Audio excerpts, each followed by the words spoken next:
Ngerasa kalau 27 inch kurang, atau nggak mau 32 inch Full HD karena pixelnya kelihatan. Dan pengen juga monitor yang bisa buat TV juga. Maka monitor yang Lenovo datengin kali ini itu cocok buat kalian.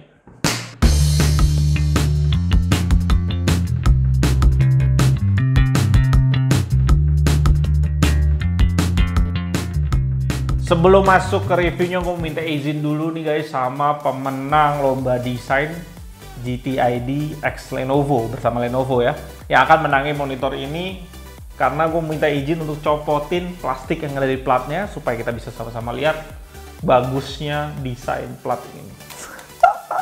Tarik. Nah. Selamat datang di GTID channel paling canggih di 2020 guys. Setelah Q24i datang, kakak paling gede juga nggak mau ketinggalan untuk di-review di GTID, yaitu D32Q ini. Di box monitor ini sih langsung kelihatan banget kalau monitor ini bukan tipe yang bezel-less, tapi dia nunjukin kakinya yang tipis dengan stand lingkarannya. Di boxnya juga ada stiker merah, garansi 3 tahun full, ganti unit, dan layanan antar ke tempat, beserta nomor hotline service-nya yang bisa kalian tanya kejelasan garansi untuk monitor ini di daerah kalian tinggal. Nah, monitor ini bukan boxnya juga asik buat gua, dan langsung kita dikasih segala macam aksesorisnya. Yang pertama kita dikasih satu kabel HDMI, berikutnya ada satu kabel power, yang berikutnya ada kitab-kitab yang kita selalu singkirin. Dan kita di sini kasih standnya yang bentuknya lingkaran super luas dengan diameter 26,5 cm. Dan ada sedikit tekukan di bagian belakang untuk kabel management, ya cukup clean. Saran buat kalian yang mau ngeluarin monitor ini dari dusnya, kalian harus hati-hati menurut gua. Kalau bisa sih 2 orang angkatnya, karena build quality di monitor ini dibuat dari material yang bagus dan tebal yang bisa kalian langsung rasain. Dan feel gue sendiri pada saat ngangkat monitor ini tuh kayak seperti ngangkat TV guys, dari beratnya dan juga tebelnya yang kita bisa lihat, bentuknya juga sedikit mirip TV gitu. Material yang dipakai monitor ini tuh seperti batu pasir hitam matte gitu, atau biasa orang bilang doff, yang mewah kalau dipegang. Untuk bagian belakang kita bisa langsung lihat ada tombol navigasi OSD yang sayangnya lagi-lagi bukan joystick seperti Q24i. Berikutnya ada port power, ada satu port HDMI 1.4, ada satu port DisplayPort 1.2. Ada VESA mount juga di bagian atas 10x10 cm dengan logo Lenovo di bagian kiri. Dan juga di sini kakinya itu udah nempel sama monitornya. Yang sayangnya guys, kalau mau dicopot biar pas pakai VESA rapi, mungkin kalian harus sedikit rela bagian sekitar stand itu lecet sedikit. Karena ada 2 bagian kecil di bagian bawah kakinya itu yang kalian harus congkel dengan obeng minus, petok gitu, pletek gitu ya. Baru bisa cover back ini dibuka dan ada mur di dalamnya untuk copot standnya. Di sini gua nggak ngelakuin karena monitor ini akan dijadikan hadiah lomba desain GTID, jadi gua nggak ngelakuin. Tapi kalau kalian mau lihat videonya, mungkin kalian bisa lihat video Samsung yang waktu itu gue pernah bikin. Itu gue bener-bener buka karena itu monitor gue sendiri. Kalian bisa lihat, linknya di deskripsi atau card di atas, kalian bisa klik aja. Bagian depan kita bisa lihat di sana ada 3 sisi bezel yang ukurannya di sini 1,3 cm, di mana bezel bagian bawahnya 2,3 cm, dan ada logo Lenovo lagi di kiri bawah, di mana bezel ini agak masuk ke dalam sekitar 0,3 cm masuk ke dalam. Ya, jadi dia nggak ngepres tipis semuanya gitu, enggak. Untuk dimensi panel monitor ini plus minus itu kira-kira 73 cm kali 43 cm dengan ketebalan bagian tertipis yang di paling atas itu sekitar 2 cm dan bagian tertebal ada di bagian bawah itu kira-kira 5 cm. Tinggi monitor ini diukur dari meja sekitar 51 cm. Dan spesifikasi lengkap yang belum gue sebutin itu yang paling penting ya. Yang pertama ada 1440p, 1440p, 31,5 inch, FreeSync 75 Hz, IPS panel, brightness itu agak kurang di 200 nits average, dan peaknya bisa sampai 250, ya gue rasa jarang ya bisa nyampe 250. Kalian bisa dapetin monitor ini di harga 3,8 juta. Di segmen 32 inch ini dengan 1440p ada total 3 monitor termasuk Lenovo ini. Yang pertama ada ViewSonic VX3276 2K 4,1 juta. Yang berikut ada ViewSonic Curve VX32 172K 4,2 juta. Dengan daftar tadi kita bisa langsung lihat kalau Lenovo di sini unggul dari harganya. Memang kita lihat di monitor ini tuh nggak banyak neko-neko dari mulai port dan bodinya, straight to the point aja, 1440p, 75 Hz, dan 32 inch. Di segmen 32 inch juga ada monitor di Full HD kalau kalian minat. Totalnya ada 3 monitor. Yang pertama ada LG 32ML600, panel glossy 3,2 juta, ada ViewSonic Curve VX32 16 3,2 juta, dan ada Samsung Curve C32F591 di 4,3 juta. Nah, di sini gue ada sedikit penasaran dengan kualitas Lenovo ini jika dibandingin dengan LG yang glossy di ML600. Apa bagusan Full HD yang di push HDR10 atau straight to the point-nya Lenovo di 1440p? Nah, ini kita akan bikin videonya, komparasinya di video berikutnya setelah review Lenovo D32Q ini. Oke guys, jadi kali ini gue mau ngetes bleeding lagi di monitor ini, dan kalau kalian bisa lihat monitor ini tuh no bleeding guys. Ini gue pakai video black, full black, bagus banget ini unit yang gue pegang. Ya kalian bisa lihat. Oke, sekali lagi gue tes pakai warna abu-abu. Oke, ini warna abu-abu. Kalian bisa lihat itu cuma bayangan mantul doang. Dari atas, bawah semua cakep. Nggak ada masalah. Dan kita coba lampunya di kondisi ekstrim. Ya cuma ada reflektif doang, nggak ada bleeding sama sekali.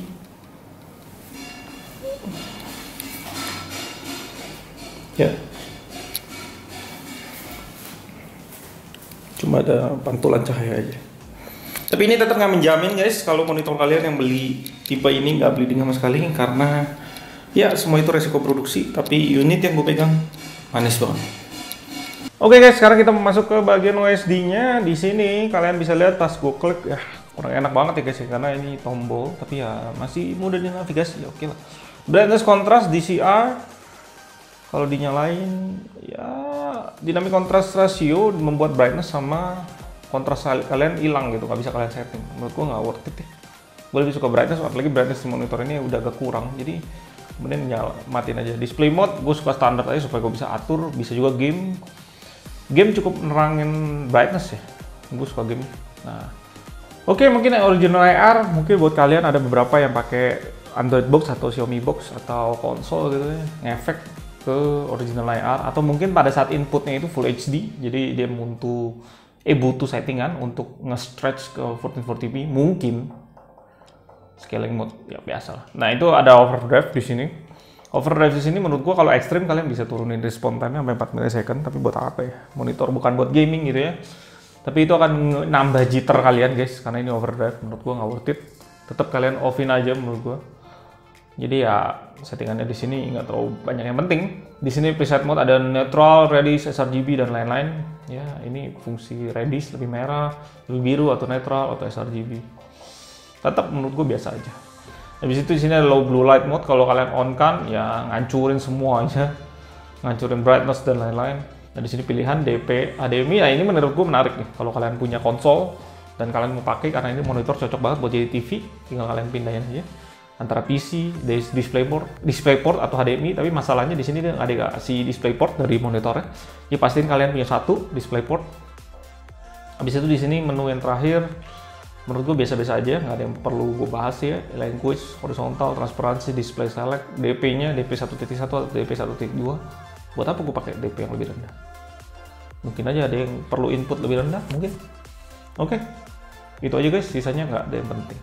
Akhir kata dari gue, 32 inch di Lenovo D32Q ini beserta tipe lain yang udah gue sebutin itu bener-bener segmented sekali kebutuhannya. Pilihan orangnya tuh tertentu yang mau beli monitor ini. Kalau bisa gue pikirin, orang-orang yang akan membeli monitor ini mungkin yang pertama mau punya monitor yang multifungsi untuk main konsol dan juga dipakai di PC. Karena udah ada dua port yang gampang untuk diganti-ganti, ya HDMI dan DisplayPort. Yang kedua, orang yang fokus di desain di mana 27 inch buat dia tuh kurang. Atau yang ketiga, atau yang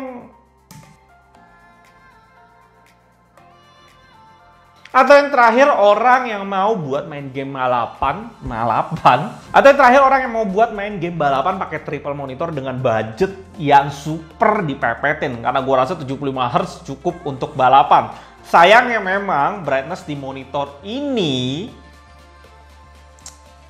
cuma 200 average, 200 nits average, yang gua ngerasa tuh kurang banget deh. 250 nits itu standar. Ini 200 nits itu agak sedikit di bawah, dan kadang-kadang gue ngerasa kurang cerah aja ketika ruangan itu terang banget.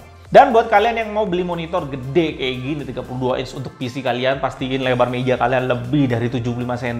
Ini 75 cm ini yang gue pakai karena masih kurang. Gue rasa kalau meja kalian 90 cm, monitor ini akan jauh. Gue rasa kalau meja kalian di 90 cm, monitor ini akan lebih asik dipakai karena mengurangi beban di leher guys. Ya capek lah goyang-goyang leher gede gini. Dan kembali gue ingetin ke kalian kalau di bulan Juli nanti ada monitor yang gue pikir mungkin bakalan goib, bagi kalian yang suka 1440p di 27 inch, yaitu Lenovo Q27Q. Infonya itu di harga 3,8 juta. Kenapa itu jadi worth it? Dan menurut gue bisa jadi goib karena kalau kita pikirin Full HD di 27 inch itu di harga 2,7 juta. Ya kan 2,8, 2,7 lah yang gue bilang kalau ada di LG, ada di AOC gitu. Ketika kalian upgrade, misalkan ke 30, kalian upgrade resolusi ke Q27Q itu, harganya 3,8 juta. Dan gue tadinya berpikir, kenapa ya Q27Q harga 3,8 juta? Sedangkan D32Q ini beda inch-nya. Harganya juga ya sama-sama lah ya, tergantung kalian beli di e-commerce mana, tokonya siapa. Tapi ternyata Q27Q itu bodinya elegan guys. Itu yang menjual di situ. Seperti Q24i. Keren, ada plat gitu, dan gue suka banget dan gue akan beli monitor itu buat adik gue. Sedangkan yang di sini desainnya standar, biasa aja seperti monitor. Ya gue udah bilang straight to the point, yaitu 1440p di 32 inch. Siapa tahu ya guys ya, itu barang jadi goib, siapa tahu. Karena 1440p mahal guys. Ini keluar yang Q27Q harganya menarik sekali, 3 juta. 3,8 lah kita ngomong, 3,8. Tapi nggak tahu nanti nyampainya apakah dolar ada naik atau turun. Tapi ya kisaran 3,8 dan 3,8 juta. Dan gue bener-bener menantikan monitor itu untuk gue beli juga. Ya, gue Eldwin dari GTID dan sampai jumpa di video berikutnya. Thank you buat kalian yang udah nonton sampai akhir. Kalau kalian suka dengan video barusan, kalian bisa support kita dengan like, subscribe, dan komen. Dan jangan lupa nyalain tombol lonceng di sebelah tombol subscribe untuk dapetin update terbaru dari GTID. Dan di kolom komentar kalian bisa request ke kita barang untuk di-review. Kalian juga bisa isi kritik dan saran. Apapun pikiran kalian akan gue baca satu persatu. Di tahun 2020 ini, GTID mempunyai tema giveaway buat kalian subscriber dan viewer setia dari GTID. Buat teman-teman kalian yang punya produk yang mau di-review sama kita, kalian bisa kontak kita di email kita, ada di deskripsi di bawah. Dan kita hanya minta kalian mempersiapkan produk atau merchandise untuk di-giveaway kepada viewer dan subscriber setia GTID. Salam GTID dan tetap